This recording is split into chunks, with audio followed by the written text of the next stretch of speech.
Welcome to the PowerPoint training, Talking with Teens About Suicide and Getting Trusted Adult Information. This is being presented as a standalone issue because it has many unusual nuances that can be difficult for first-time crisis workers to manage. First, let's begin defining some basic terms. For the sake of this presentation, a minor is anyone who is under the age of 18. A trusted adult is someone over the age of 18 who has the ability and the willingness to access treatment for the minor. In this case, a trusted adult who is an 18-year-old friend would not be considered effective because that friend would not be able to access the insurance or make an appointment or supervise the teen to ensure safety. So again, a trusted adult needs to be someone who has some authority over the teen and who can access mental health services. Contact is a phone contact with that person. And 12 hours is the amount of time that Life Crisis Services allows before initiating a wellness check if the teen has not provided a trusted adult. Often, when a trusted adult is not obtained during the initial phone call, the teens are very reluctant to answer their phone again going forward in follow-up calls. When the teens do not answer again, we often have no choice but to contact emergency personnel and send them to the home. This is why it's very important, and we'll talk further here, about getting trusted adult information in the initial phone call. The purpose of the trusted adult is to access help. It is to find the person who can arrange and pay for those services. It's someone who can provide immediate safety and support to the teen, and someone who we can rely upon to carry out the identified safety plan. There are many factors to consider when working with teens. The first we'd like to talk about is the developmental stage of teenagers. By nature, teens prefer peers over family and have a high need for privacy, especially about personal matters. Teens are socially insecure and have a high degree of invulnerability, believing that nothing bad will ever happen to them. Because of their developmental stage and their brain development, teens are highly impulsive. Teens do not yet have fully formed brains with access to the prefrontal cortex, the part of their brain that governs reason, judgment, and delayed gratification. Because of this, teens are still highly motivated by pain and pleasure, making it very risky for completion of suicide. Teens struggle to be independent, and that, combined with their need for privacy and social insecurity, creates the opportunity for them to not be open about what's been happening for them. Last, those around the teen may view the behavior as attention-seeking, identifying them as a typical dramatic teen. It's very important that we provide education to the trusted adult about these stages of development and the factors to consider that place teens at much higher risk of completion of suicide. During the call with a teenager, it's vital that you begin building rapport immediately. The first thing we need to know is that they're safe. So you will ask, as with any other call, whether they are safe now, whether prior to calling they did anything to harm themselves, whether they can remain safe while on the phone, and if they have a history of suicide attempts. Once that information is gathered, you're going to want to begin exploring the availability of an adult discreetly. Some examples of this may be, where are you right now? Who else is home with you? Who do you live with? Do you have brothers or sisters? What time do your folks get home today? Who do your parents have as a backup that you could call in case there's an emergency? It could be a neighbor, a grandparent.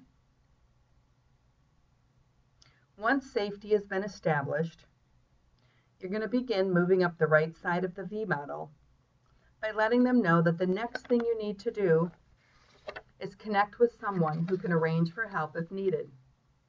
At this point, you should already have a good idea of who you plan to talk to. By opening the conversation with the teen with an introduction that says, the first thing we need to do is make sure you're safe.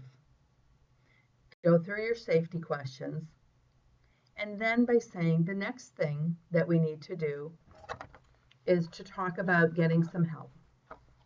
That way it becomes a very normal part of the call. One of the things to remember is to never, under any circumstances, begin to negotiate with the teen. Teens will try to do this very often, saying things such as, it's really not a big deal. I'm really fine. I'm not going to hurt myself. You don't need to call anybody. If I promise that I'll be safe, can we not talk to an adult? Those are places that you do not want to negotiate. Crisis workers are sometimes overheard negotiating, saying things such as, well, I know it's a surprise for you, and you don't want to give us the name of your mom or let us talk to your dad right now. So I tell you what, we're going to call you back in a couple of hours, but then we're going to need to talk to someone. That's negotiating, and it is not in the teen's best interest for you to engage in that. The next thing that's very important is that you not apologize to the teen for needing to talk to a trusted adult. Talking with a trusted adult is an extremely important part of keeping a teen safe. If you begin to apologize, saying things like, I know, I'm really sorry, but it's policy here that we have to talk to an adult. I know, I'm sorry. You're giving away your power, and you're artificially letting the teen know that there is some wiggle room and they can negotiate with you. That is not fair. Be upfront. Do not be apologetic. Be very clear, firm, yet deeply empathetic. Do not offer the 12-hour window. When a crisis worker is heard saying to a teen, well, I know you don't want to give us a name right now, and I get it, and you weren't expecting that, and this isn't what you wanted to have happen, so I tell you what, we're going to need somebody, but I can give you up to 12 hours to get us a name.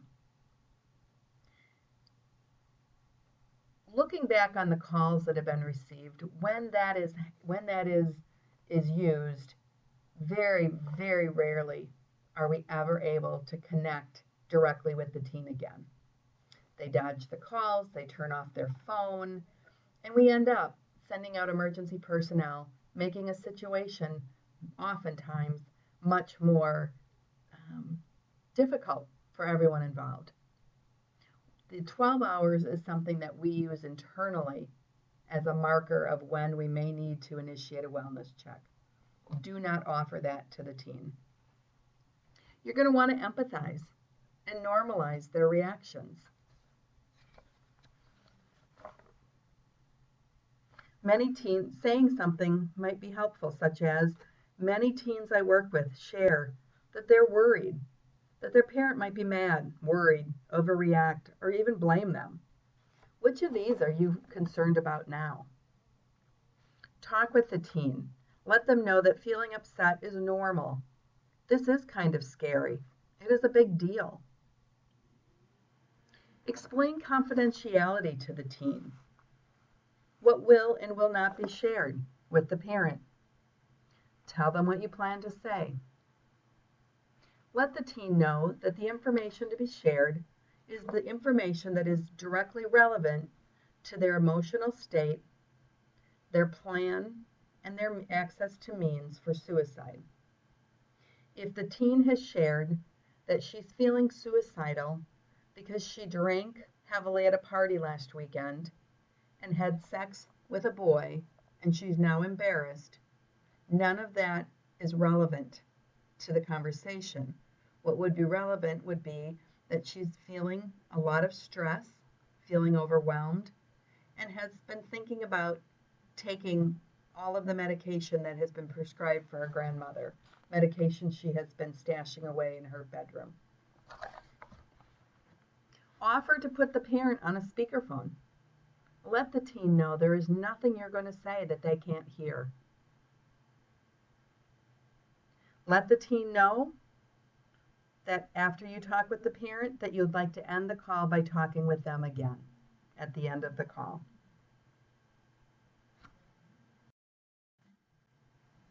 There are certain times when the trusted adult might not be a parent.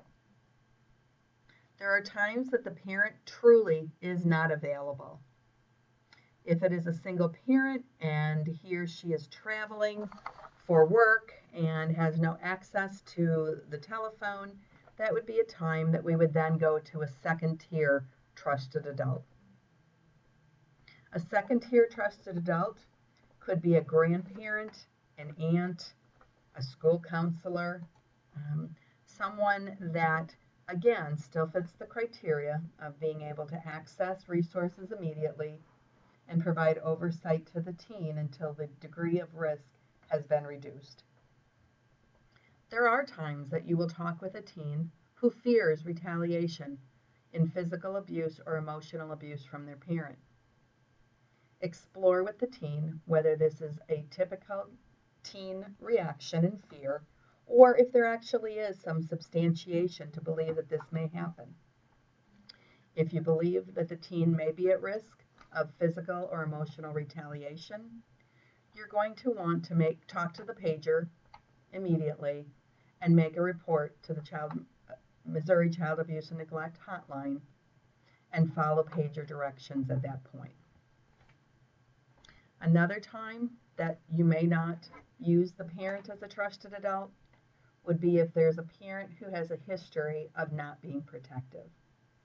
If a youth says to you on the phone, my mom's been told 4 times by the school counselor that I have been thinking about suicide, and when we get home, she yells at me and tells me that I need to quit wasting her time leaving work, making her leave work, that is a parent that has a history of not being protective, and we may want to look to another person as trusted adult. Remember, these are difficult decisions, and the pager is always available there for you to consult with if you're not sure how to proceed.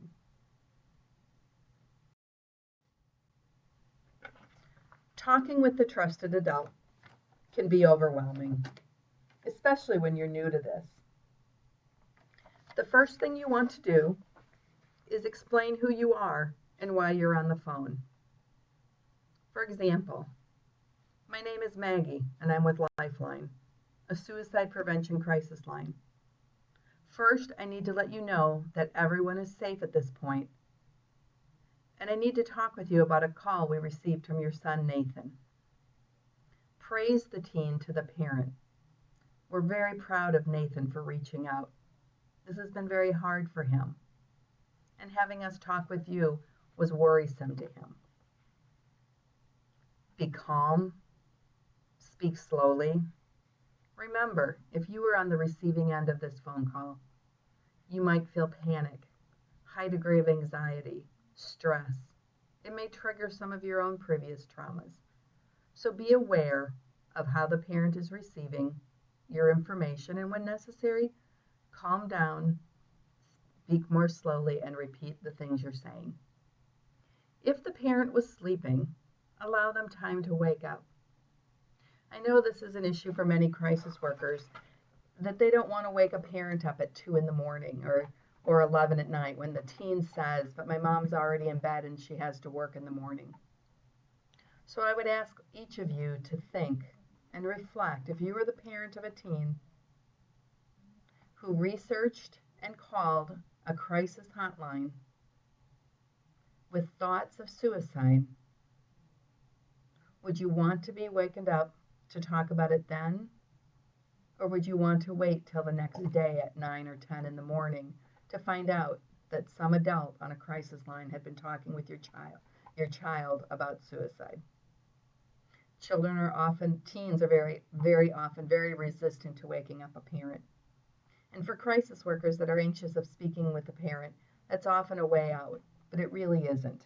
Again, we often can't find the parent the next day, the teen doesn't call back. So it's really important to say to the teen that you understand that this provokes a lot of anxiety. However, that you know that the parent will want to know, and that everything will be better. It'll be okay. It'll be different. Again, not offering false assurances, but letting them know that you are there for them, you are their advocate, and that you anticipate their parent will be supportive. You're going to want to assess the adult's ability to protect their child. You also will want to offer referrals as well as some psychoeducation about the warning signs and high vulnerability of completed suicide for teens. You want to inform both the parent and the teen about the follow-up process and what they can expect. When at all possible, end the conversation by talking with the teen.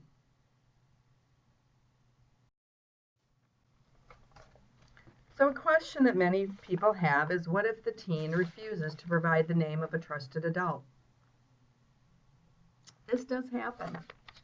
And this is where your engagement skills, your ability to build rapport, to convey trustworthiness is vital.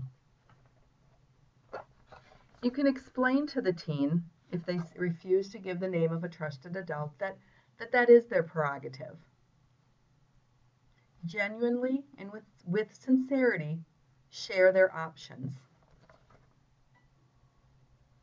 I often say, since we must speak with someone who can assure your safety, we can contact emergency services who, by using your phone number or by pinging it or researching the name and address on the bill associated with this phone, can come directly to where you are to offer services in person.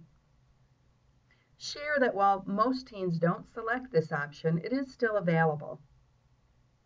At that point, ask the teen again which option he or she would like to exercise.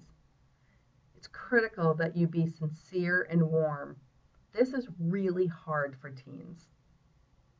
So presenting that not as an ultimatum, but as a true option, so that the teen is empowered to choose between them. Practice that if necessary, and you will have opportunities to role play these scenarios. You want to empower the teen to decide what to do. Saying something like, now that you know that there are two options for us here, which one do you want me to give you more information about? Talking with your mom, or asking for the emergency services to come over and see you directly? Because through the telephone, I can't assure that you're safe. There are times that you will suspect that the trusted adult put on the phone is not who they are said to be. A teen may give you the name of a friend. They may put someone on the phone saying it's the mother, and you have a good reason to believe it's another 13-year-old. One of the things that can be very helpful at that point is to ask the person their age and their year of birth. If there's any hesitancy in their response, do not accept that person as a trusted adult. If need be, place the teen on hold and call the number provided that they have given as a trusted adult or parent. You can inform the teen that if there is no answer, you will need to return to them to discuss the situation further. Advise that if they hang up, you will have no choice but to contact emergency personnel immediately. Most often, if you build rapport, if you don't negotiate, if you don't apologize, if you are compassionate and empathetic and clear about your mission and the purpose of it, teens will give you the name of someone that you can talk with. There are many reasons that crisis workers find this whole topic very difficult. We're going to go through just a few of them. I think for many crisis workers, their own stage of development and age may be an issue. It may be difficult to relate to a 17-year-old not feeling violated if you yourself are 20, 21, 22 years old. You're very close to that age, and it may be hard for you. This would be an excellent thing to talk about in supervision. Crisis workers often express the fear of losing the teen's trust. Remember, your role is there to assess risk and connect the teen with services necessary to promote their mental health and reduce the likelihood of suicide. There are crisis workers who have indicated they feel like they have tricked the teen or betrayed the teen by not telling them up front that they need a trusted adult. Again, if you open the conversation with the teen with phrasing such as, the first thing we need to do is make sure you're okay and that you're safe right now. I'm going to ask you a few questions so that I can help determine that. And then segue into the trusted adult by simply saying, the next thing that we need to do is talk about different ways that we can get you some help and get you some immediate support. And segue into the trusted adult. There is no betrayal or tricking of a teen. There are some times that it's uncomfortable talking with a parent about suicide. If you find any of these or other issues interfering with your level of comfort, talk with your supervisor or, again, at any time, with the person on the clinical pager line. In time, you will develop a much greater sense of comfort with this whole process. In the follow-up calls with teens, there are several things that you might want to provide. The first would be to inform them about kids under 21. Ask them to put the number in their phone and explain some different scenarios in which they may find that helpful. Ask the teen, and possibly the parent, to put the number to Lifeline and or Life Crisis Services into their phone contact list.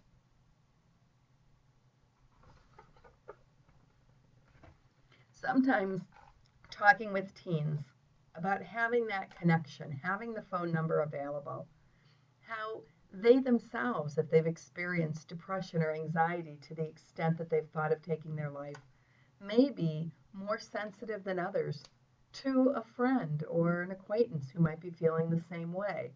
And that by having that number in their phone, they may be able to get immediate help for someone else, not just for themselves.